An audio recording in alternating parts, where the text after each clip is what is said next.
મારું નામ મહેન્દ્ર ચાવડા છે અને આ રીતનો મારો હાથ કપાઈ ગયો હતો. વચમાંથી મશીનમાં આવી ગયો હતો. પછી ડાયરેક્ટ અહીં સેલ્બી હોસ્પિટલમાં લાવ્યા હાર્દિક સર પાસે. એમને આ રીતનું ઓપરેશન કરી દીધું. અત્યારે સારું છે. હાર્દિક સર એમનો આભાર કે આ ઓપરેશન કરી દીધું. હું દક્ષાબેન મહેન્દ્રભાઈના પત્ની બોલું છું. એમને મશીનમાં હાથ આવી જતા અડધો હાથ કપાઈ ગયો હતો. તે સેલ્બી હોસ્પિટલ લાવ્યા અને હાર્દિક સરે ઓપરેશન કરીને હાથ જોડી આપ્યો. તો હાર્દિક સરનો આભાર માનું છું. આપણે અહીંયા 1.5 મહિના પહેલાં મહેન્દ્રભાઈ ચાવડા નામના પેશન્ટ જેમને મશીનમાં હાથ આવવાથી અડધો હાથ કપાઈ ગયો હતો. અમારા ભાષામાં કહેવાય CMC લેવલનું એમ્પ્યુટેશન, કાર્પોમેટાકાર્પલ, જ્યાં વચ્ચેથી હાથ છૂટો થઈ ગયો હતો. એવી કન્ડિશનમાં અહીંયા લાવ્યા હતા.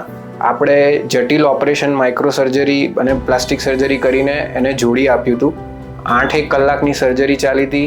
એના પછી 4-5 દિવસ જેવું હોસ્પિટલમાં રહ્યા હતા અને અત્યારના હાથ બરાબર સર્વાઈવ કરી રહ્યો છે. આપણે આવી સર્જરી બહુ રેર છે, કારણ કે અડધા હાથનું જોડાણ કરવું એ બહુ મુશ્કેલ સર્જરીમાં આવે છે અને એવા કેસીસ રિપોર્ટેડ વર્લ્ડ વાઇડ બી બહુ ઓછા છે. આપણે એમાં સક્સેસ અચીવ કરી હતી. પેશન્ટ બહુ જ કોઓપરેટિવ છે. આગળ જઈને આપણે એમની જે બાકીની સર્જરી છે, જેમાં થોડા ફંક્શન્સને એ એડ કરવાના છે, એના માટેની સર્જરી આપણે 3-1 મહિના રહીને કરવાનું છે. અત્યારના પેશન્ટ એના માટે આપણી જોડે સારવારમાં હજી છે જ અને અત્યારના he is very much happy with the results.